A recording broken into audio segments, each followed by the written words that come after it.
Je suis Alain Perrin, administrateur du Pays Terre Froide et président de l'AICA Coublevic-Rosset. Comme beaucoup de chasseurs de ma génération, j'ai débuté par le petit gibier. Avec le temps, je me suis naturellement orienté vers le grand gibier, tout en restant particulièrement attentif aux actions menées en faveur du petit gibier de plaine et plus spécifiquement du gibier à plumes. Pour conclure cet après-midi de table ronde, nous souhaitons vous présenter une démarche engagée depuis plusieurs années, le faisan, un nouvel élan. La question de l'introduction de faisans d'eau dans nos territoires ne peut plus être abordée de la manière isolée. Elle s'inscrit aujourd'hui dans une réflexion plus globale, celle de la revalorisation cynégétique du petit gibier de plaine. Car il faut le dire clairement, la gestion du petit gibier est devenue un enjeu majeur, non seulement pour nos territoires, mais aussi pour l'image même de la chasse. Face aux profondes transformations de nos paysages, à l'intensification des pratiques agricoles et à la pression croissante sur les espèces, nous devons faire évoluer nos pratiques avec lucidité, responsabilité et ambition. Dans ce contexte, l'introduction de faisans d'eau bagués constitue une démarche particulièrement pertinente et porteuse de sens. Il ne s'agit pas simplement d'un lâcher d'oiseaux, il s'agit d'une véritable démarche de connaissance et de compréhension. Le bagage permet de suivre la dispersion des individus, d'évaluer leur taux de survie et d'analyser leur capacité d'adaptation à nos milieux. Ces données sont essentielles. Elles donnent aux chasseurs des outils concrets pour adapter leurs pratiques, améliorer les habitats et orienter les actions de gestion. Elles permettent également de distinguer clairement cette approche des lâchers de tir qui, bien qu'existants, ne produisent ni les mêmes enseignements, ni la même valeur sur le long terme. Au-delà des aspects techniques, c'est une certaine vision de la chasse que nous défendons. Une chasse qui ne se limite pas à prélever, mais qui observe, comprend et s'adapte. Une chasse qui s'inscrit dans le temps long, qui cherche à recréer des dynamiques naturelles et à favoriser l'installation durable des populations. Une chasse, enfin, qui redonne toute sa noblesse à l'acte cynégétique. L'introduction de faisans d'eau bagués participe pleinement à cette évolution. Elle place le chasseur au cœur d'une démarche responsable, en lien avec le suivi scientifique et la préservation des équilibres naturels. Elle contribue également à rapprocher la chasse des enjeux contemporains, notamment ceux liés à la biodiversité et à la gestion durable des milieux. Poursuivre dans cette voie, c'est faire le choix de l'intelligence collective, de la rigueur et de la patience. C'est affirmer avec conviction que la chasse de demain sera une chasse plus exigeante, mais aussi plus respectée, car pleinement intégrée à son environnement. Je vous remercie de votre attention. Donc avant de vous présenter l'opération Faisan d'eau, je vais vous parler d'une enquête qu'on a réalisée en 2022 concernant les pratiques de chasse en Isère. Donc comme vous pouvez le voir, cette enquête nous a permis de connaître plusieurs informations, dont la première qui est que 44% des chasseurs chassent principalement le petit gibier et occasionnellement le grand gibier, 37% principalement le grand gibier et occasionnellement le petit gibier, 12% uniquement le petit gibier et pour finir 7% le grand gibier. Donc ça peut nous paraître un peu étonnant parce que durant ces 10 dernières années on parle beaucoup de grand gibier, notamment de sanglier, mais il s'avère que le petit gibier a encore toute sa place aujourd'hui dans nos pratiques. Donc parmi le petit gibier, la deuxième question était à choix multiple. Donc il y a 65% des chasseurs qui chassent le faisan et la perdrix, 48% le lièvre et le lapin, 12% le gibier d'eau, et pour finir 63% la bécasse et le pigeon ramier. Donc là typiquement, septembre-octobre, les chasseurs chassent faisan, perdrix, et dès l'arrivée des premières bécasses, ils vont chasser bécasses et pigeons ramiers. Dans ce questionnaire, on avait questionné aussi sur les pratiques de lâcher. Donc, parmi les lâchers, voilà, on vous a demandé si c'était toujours autant pratiqué. Donc, vous avez répondu oui à 96%. Et pour 4%, les lâchers de petit gibier, vous en faites plus. Parmi ces lâchers, donc il y en a 73% qui les font la veille pour le lendemain, 26% plusieurs jours avant le jour de chasse et 1% hors période de chasse. On vous a demandé du coup si ces lâchers vous convenaient. Donc vous nous avez répondu on vous a demandé si vous souhaitiez modifier ces pratiques, pardon. Donc vous nous avez répondu oui à 96% et 4% non. Et donc du coup, pourquoi vous souhaitez justement modifier cette pratique? Parce que pour 65% des chasseurs, ils pensent que ça donne une mauvaise image de la chasse. Donc c'est vrai que c'est pas très valorisant le fait de lâcher la veille pour le lendemain. On est surtout là sur un objectif de prélèvement maximal sur ce qu'on lâche. Et donc voilà.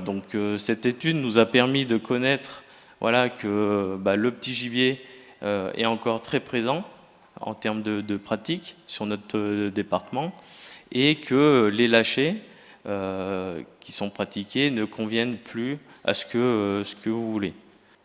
De ce constat, la fédération a initié en 2023 l'opération Faisan d'eau.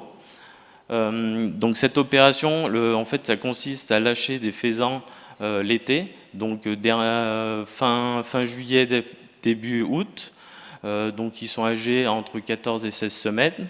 Donc là, pour ces oiseaux, ils sont issus d'une souche ancienne, plus connue sous le nom de Strutch. Donc je laisserai les éleveurs développer un peu plus sur cette souche-là. Donc voilà, donc pourquoi participer à cette opération? Donc comme vous l'avez bien compris, c'est pour favoriser un gibier qui se défende mieux, qui soit plus sauvage et donc derrière d'avoir une chasse plus éthique. L'objectif, il est là. C'est une action qui reste simple à mettre en œuvre puisqu'il n'y a aucune obligation d'aménagement sur le territoire. Vous n'êtes pas obligé de faire des volières ou de mettre des agrénoirs, même si c'est que mieux. En termes de coûts, du coup, vu comme vous lâchez des oiseaux plus jeunes, ils sont beaucoup moins chers. Voilà. Pour également anticiper des mesures à venir de restriction, parce que, comme on l'a dit, ça ne met pas en valeur l'image de la chasse, c'est lâcher de tir. Donc, dans combien de temps, je ne sais pas, mais forcément, un jour ou l'autre, nos opposants vont nous tomber dessus sur ce sujet. Donc voilà. Et vu comme ces faisans qu'on lâche l'été sont bagués, cela nous permet d'avoir certaines informations, notamment la dispersion et le devenir de ces oiseaux après la période de chasse.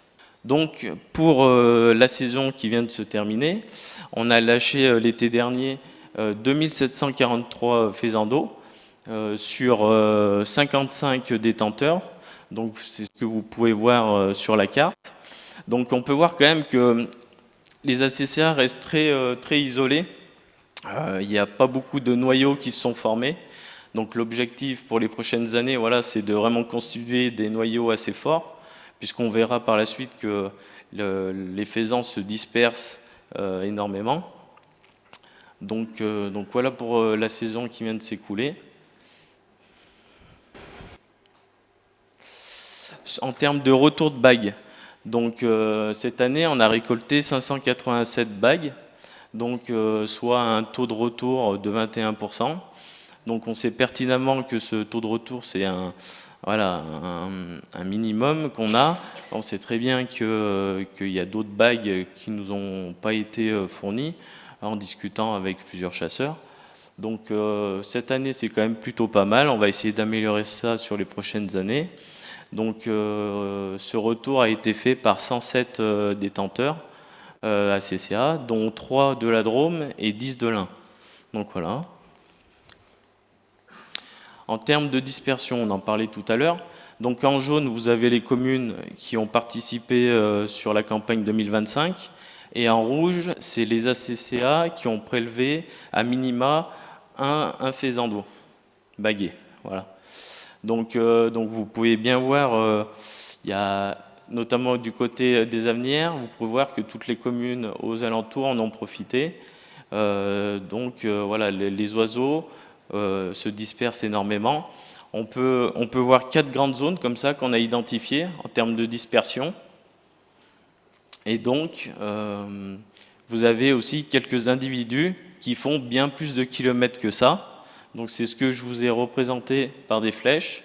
Donc par exemple, on a Varessieux, Ville-sous-Anjou, Anton, Chavanoz, Pondin, Roche, Paite, Montagneux, Bossieux et Hérieux, Comelles.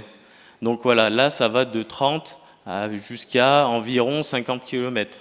Donc la bague, elle nous permet voilà, uniquement d'avoir une information sur un point A et sur un point B, et entre ces deux points, on ne sait pas ce que l'oiseau a fait.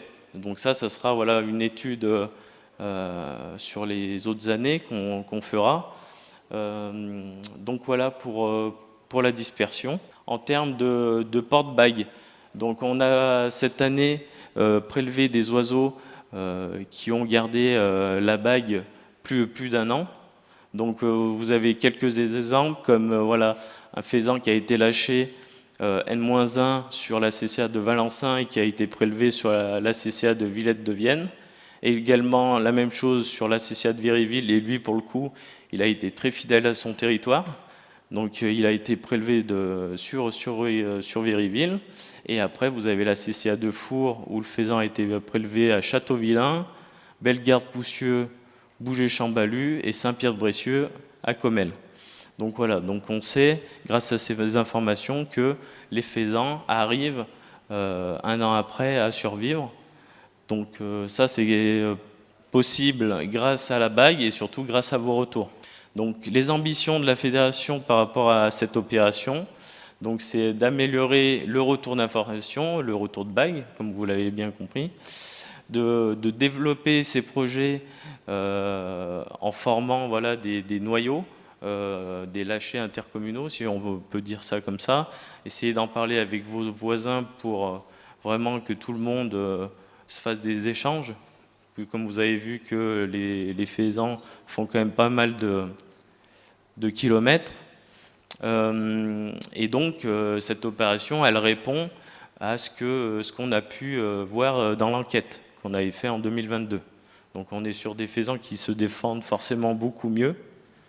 Donc voilà. Donc l'état d'avancement pour 2026, donc on est déjà à plus de 3122 faisans d'eau commandés, répartis sur 58 détenteurs. J'en ai eu encore 3 qui sont arrivés, qui voulaient s'intégrer au projet. Cette année, on a beaucoup de nouvelles ACCA qui ont compris le sens de cette opération. Et donc, il nous reste encore 26 communes qui ont participé l'année dernière et qui ne m'ont pas encore donné de réponse. Donc potentiellement, voilà, comme vous pouvez voir sur la carte, c'est les communes qui participent en 2026. Il en manque quelques-unes parce qu'elles sont arrivées au dernier moment. Donc voilà, donc le but vraiment, ça va être d'agrandir cette opération sur tout le Nord-Isère. Bonjour, alors moi c'est Meyer Jérémy, la faisanderie Meyer à Saint-André-le-Gaz. On élève, c'est mon grand-père qui a commencé l'élevage de gibier dans les années 50, après celui de mon père et mon oncle dans les années 70, et puis maintenant c'est moi et ma cousine. On est actuellement 10 sur l'exploitation, on élève à peu près 180 000 oiseaux entre faisans et perdrix. On cultive nos céréales, on cultive à peu près 150 hectares de céréales pour vraiment stocker nos céréales, produire notre aliment. Je pense que ça fait un plus pour nous parce que ça permet d'avoir des oiseaux que le fait de donner une céréale qui n'est pas cuite comme un aliment, un bouchon d'aliment qu'on voit dans le commerce, en fait, ça permet que le gésier a plus de mal et se développe beaucoup mieux en l'ingérant. Par rapport, on va faire un peu vite parce que je crois qu'on... Et par rapport aux souches de faisans, bah voilà, on est chasseurs aussi. Le faisan, on sait qu'il y a quelques années, le plus gros reproche qu'on avait, c'était que les chiens les prenaient. Il y a 20 ans de ça, on avait un peu des problèmes, des souches trop lourdes, etc. Depuis, on a essayé d'évoluer sur les souches. On essaye de travailler aussi sur le milieu par rapport aux cultures à gibier en volière, etc., les perchoirs. On essaye d'aller pour que les oiseaux se défendent au mieux dans le milieu naturel. Par rapport aux souches, que ce soit nous comme la Maison Guillou, on travaille un peu chacun de notre côté en essayant d'évoluer un peu comme on pense par rapport au retour que vous nous faites, etc. Maintenant, je pense que là, ça évoluera sûrement avec le temps, mais là, on a trouvé, je pense, un équilibre avec un oiseau qui reste un peu mieux en place, c'est-à-dire déjà qui piète beaucoup moins, mais on essaye qu'il reste un peu mieux en place, parce que vu les distances qu'il parcourt, c'est pas toujours le cas. Et puis voilà, on essaye. Peut-être passer le micro à votre collègue et après on ira plus dans le dur sur ces faisans d'eau, leurs spécificités, comment on les élève, comment on fait évoluer leur comportement. Je vous laisse vous présenter, Monsieur Guillou. Bonjour, Jean-Marc Guillou, donc je suis de deuxième génération à élevage Guillou-Gibis, donc on est sur la commune de Chattes. On existe depuis 1951, pas moi, mon père au début. Et donc on élève des faisans, des perdreaux. On est des naisseurs, donc on produit, ce qui est très important chez les éleveurs, c'est l'éleveur qui produit ses œufs et qui produit ses poussins et qui élève ses oiseaux. Donc nous on est naisseurs. On a aussi une partie céréale, un peu moins grande que Jérémy, mais une partie céréale de production également pour la même technique, c'est-à-dire à partir de 12-14 semaines, broyage de nos céréales pour distribution au sol. On fait beaucoup de distribution au sol. Finition des oiseaux dans des volières d'1 hectare, à peu près 8-10 000, les plus petites font de 8 000 jusqu'à 10 000 mètres carrés pour les finitions d'oiseaux, avec des cultures à l'intérieur le plus important possible.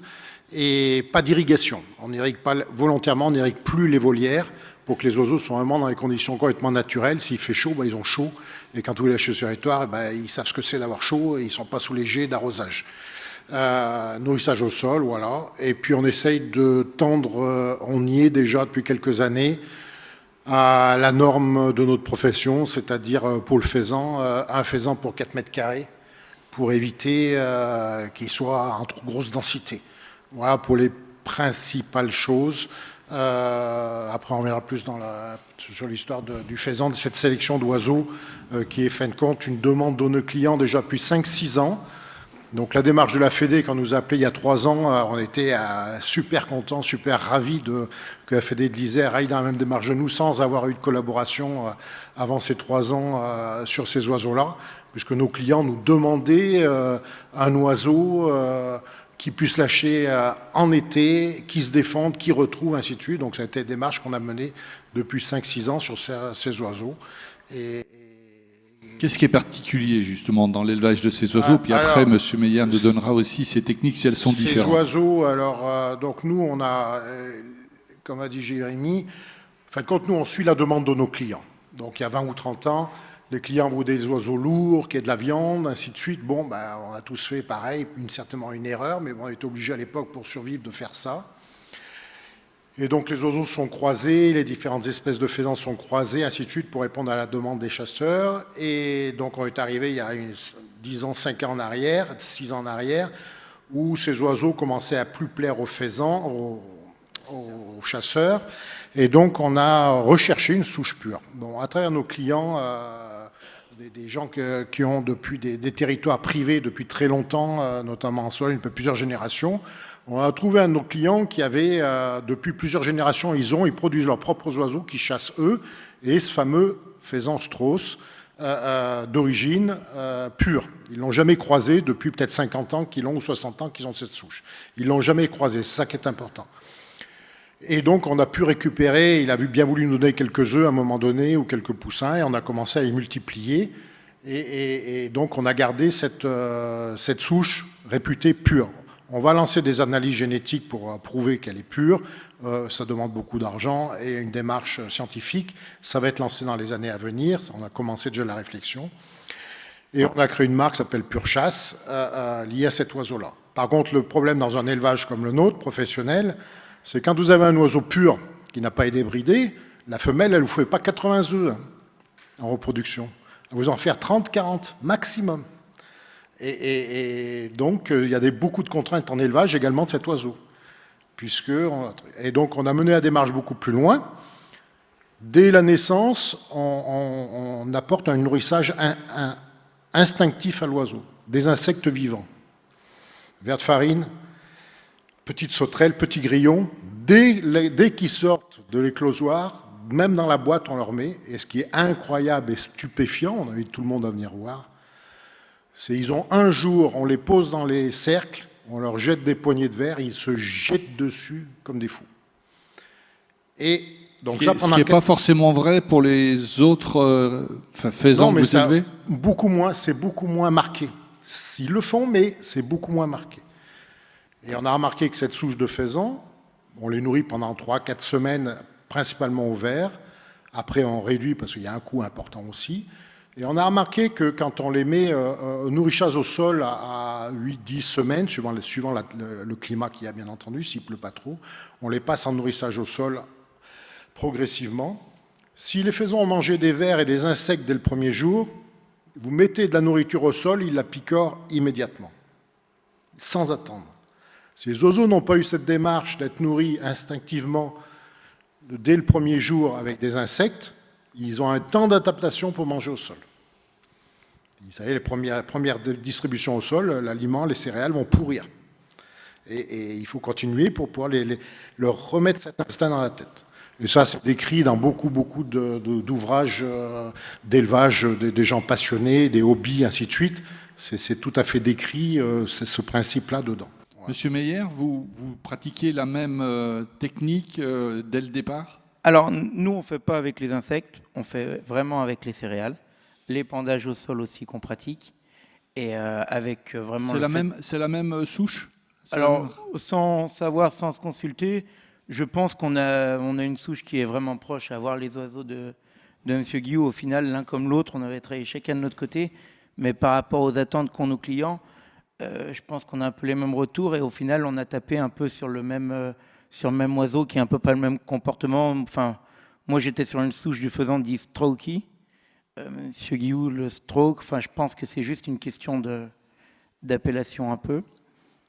Après, voilà, je pense que nous, que ce soit chez nous comme chez eux, on essaye quand même d'évoluer. Notre métier évolue, on le fait évoluer aussi par rapport aux souches des oiseaux, par rapport à ce que vous nous demandez. Et après, maintenant, je pense aussi que le travail, il se fait aussi un peu du côté des chasseurs. Parce que maintenant, il y a beaucoup de personnes qui consacrent un peu du temps au gros gibier, à aller agréner des sangliers. Et les nombres de chasseurs de petits gibiers diminuent. Et le nombre de bénévoles diminue aussi, enfin ça va avec. Et du coup, je trouve un peu... il faudrait que les gens s'investissent un peu plus sur le côté, sur les points d'agrénage, les points d'abreuvement. Surtout qu'on parle des oiseaux là chez l'été, c'est les périodes estivales où il fait chaud. Les points d'abreuvement ne sont pas forcément courants. Par rapport à l'agrénage, il ne faut pas croire, mais malgré qu'on se dit qu'il reste toujours du grain derrière les machines, etc., il en reste de moins en moins. Les terres sont de plus en plus vite retournées. Et en plus de ça, c'est toujours pareil. Plus la nourriture est facile pour eux, plus les oiseaux vont rester aussi. Je trouve que le prélâché aussi, le prélâché a un gros plus. D'ailleurs, les études, les suivis nous, sur notre secteur, on fait un peu du lâcher d'été depuis plus de 10 ans maintenant. Et les retours qu'on a eus quand même sur le prélâché, on s'aperçoit quand même qu'il y avait vraiment des gros écarts. Les oiseaux restaient encore bien mis en place. Ce qui est compréhensible, mais je pense qu'il faut vraiment que tout le monde y mette du sien. Alors nous, on fait évoluer un peu notre métier, on fait évoluer notre souche au niveau de ce qu'on peut faire, mais après, il y a quand même un gros travail aussi qui est à faire pour les chasseurs, déjà à essayer de l'aménagement du territoire par rapport aux cultures, par rapport pour semer des cultures, ou essayer de pousser un peu le monde agricole à mettre des couverts. Il y a quand même un gros point à jouer là-dedans.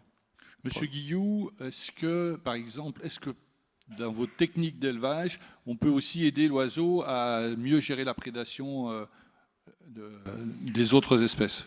Donc nous, on pratique principalement de 3-4 éléments. En fin de compte, ce n'est pas une chose qui est importante, c'est un ensemble de choses qui va permettre à l'oiseau de réinitialiser son instinct sauvage.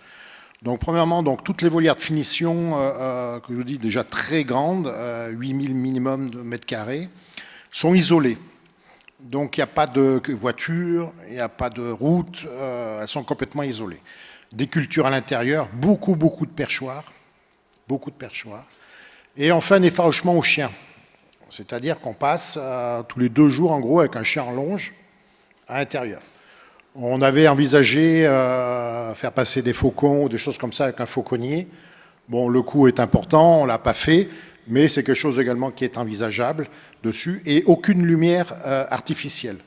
C'est-à-dire que dès le démarrage des oiseaux, pendant la première semaine, on a un éclairage artificiel, mais qui reprend les horaires d'éclairage normal du soleil, avec une petite veilleuse la nuit. Et après, la première semaine, on arrête. On est uniquement en lumière naturelle également. Parce que si on élève les oiseaux, on l'a remarqué, c'est net, avec de l'éclairage artificiel constamment ou partiellement, mais tout le long de sa vie, vous lâchez l'oiseau sur les territoires, qu'est-ce qu'il va faire? La nuit, il est perdu, il y a de la lumière, il va foncer vers de la lumière, quoi. Si c'est une route, c'est une route. Si c'est des maisons, c'est des maisons, ainsi de suite. Donc, éclairage naturel, très important. Pas d'arrosage, parce qu'on a remarqué également, ça c'est des commentaires des clients depuis très longtemps, volière irriguée, les oiseaux, ils sont l'habitude. Si vous les lâchez qu'il n'y a pas d'irrigation dans votre secteur, ils disparaissent, ou ils s'en vont, ou ils meurent, parce qu'il n'y a pas d'irrigation. Donc, on a stoppé l'irrigation il y a bientôt plus de 10 ans dans les volières. Des cultures, nourrissage au sol, des perchoirs vraiment importants, volières isolées, pas de lumière et effarouchement aux chiens. Voilà. Et peut-être pour terminer, une dernière question à M. Meyer. J'ai entendu l'appel que vous faisiez aux chasseurs aussi pour qu'ils y participent. Est-ce que vous pensez que cette technique d'élevage, c'est l'avenir qui vous attend? Est-ce que ça va devenir votre plus grosse technique d'élevage, en fait? Ah bah oui, je pense, oui. Après, c'est sûr qu'il faut si on peut dire, parce qu'on est entre chasseurs, on peut le dire quand même, mais le lâcher pour tirer est de plus en plus mal vu à l'heure actuelle par rapport à nos opposants. On est mis un peu en devant de la scène par rapport à ça. Et il faut absolument qu'on évolue, quoi, parce que je pense qu'on a besoin quand même des lâchers de gibier pour, comment on peut dire, pour la mise en nature, pour implanter des populations. Et pour que ça continue, il faut vraiment que ça évolue, que nos techniques évoluent. C'est quelque chose qui se développe chez tous les éleveurs, peut-être Oui, je pense que tous les éleveurs essayent d'aller de l'avant. Après, nous, ouais, le problème, c'est que c'est ça. C'est qu'on n'est pas nombreux, si vous voulez, à vraiment tout faire de A à Z, c'est-à-dire à ramasser nos œufs, à avoir notre couvoir, etc. Ça se compte vraiment sur quelques dizaines en France. Donc on a beaucoup de chance de vous avoir tous les deux dans notre secteur. On peut dire ça comme ça, oui. Merci. Donc nous aujourd'hui, le lâcher depuis 5 ans, 6 ans, le lâcher aujourd'hui de ces jeunes oiseaux correspond à 10% de notre chiffre d'affaires. Et aujourd'hui, on refuse des ventes, parce comme je vous ai dit, c'est difficile à multiplier des oiseaux purs, parce qu'on a peu d'œufs par poule. Voilà. Donc aujourd'hui, on refuse des ventes. On porte toujours priorité à la Fédé de l'Isère, parce que cet élan est génial qu'ils ont avec leurs chasseurs et tout, c'est vraiment super. Mais je peux vous dire que de partout en France, et dans la région Rhône-Alpes, il y a un engouement sur ce créneau de lâcher du jeune gibier. C'est vraiment incroyable. Moi, je suis très, très, très satisfait de cet élan. Il y a vraiment une motivation. Les gens sont partis là-dedans. Je crois même qu'il y a un élan national avec la FNC qui a démarré il y a quelques mois. Et il y a vraiment un élan qui est parti. Et c'est très important. Et on a vu sur les slides là, précédemment, sur tout ce qui est très, très, très important, c'est l'effet de masse. Même si les sociétés de chasse ne se lassent pas 100 faisans chacune, c'est l'effet de masse. Il faut toutes qu'elles se mettent à lâcher 10, 20, 30, qu'importe, même selon des petits budgets. Il faut qu'elles lâchent toutes pour avoir cet effet de masse. On a vu que les oiseaux se déplaçaient, ça c'est certain. Maintenant, c'est acquis, c'est visible. Et il faut vraiment que tout le monde lâche, même des petites quantités, pour que ça fasse un effet de masse. Et là, l'engouement sera parti. C'est fait. Après, la réglementation peut devenir plus stricte sur le lâcher de tir, ainsi de suite. Les chasseurs seront prêts, et ainsi de suite. Et c'est vraiment cette idée-là, quoi. Et vraiment une dernière question, parce que ça m'intéresse.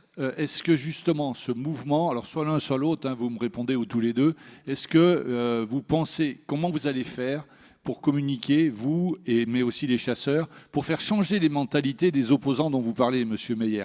Comment, ça va être long, hein, ça va être très très long, mais comment vous allez communiquer tous sur, pour qu'enfin on se dise non, mais c'est pas des viandards, ils lâchent plus la veille, quoi.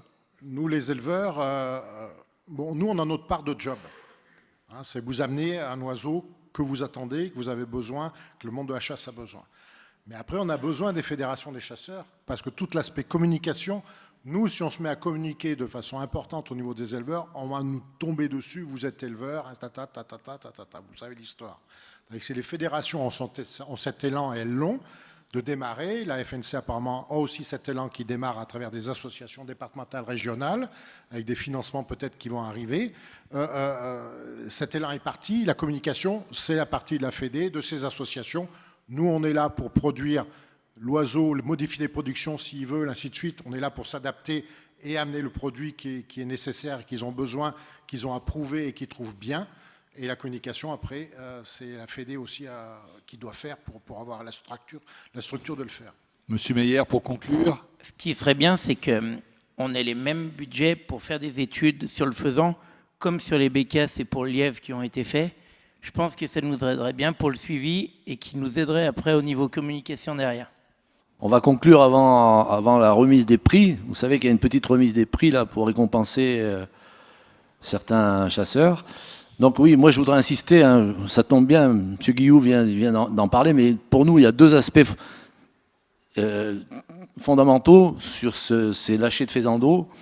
C'est effectivement une multiplication du nombre d'ACCA qui participent pour qu'on ait ces vases communicants, ces échanges d'oiseaux. Et après, une fois qu'effectivement il y aura suffisamment d'ACCA qui participent, on aura ce roulement. Et je voudrais insister aussi sur le retour de bagues. Vous savez, il y a certains secteurs où les ACCA ne participent pas trop. S'il y a un faisan qui a fait 50 km et qui est prélevé, le chasseur qui n'a pas trop entendu parler de ce projet faisan d'eau, il n'aura pas forcément le réflexe de conserver la bague. Et pour nous, pour qu'on puisse analyser ce retour de bague, il est hyper important. Donc voilà, retour de bague et que toutes les ACCA participent, alors pas 100 oiseaux, mais 15, 20, 30 oiseaux pour un début, c'est très très important pour nous.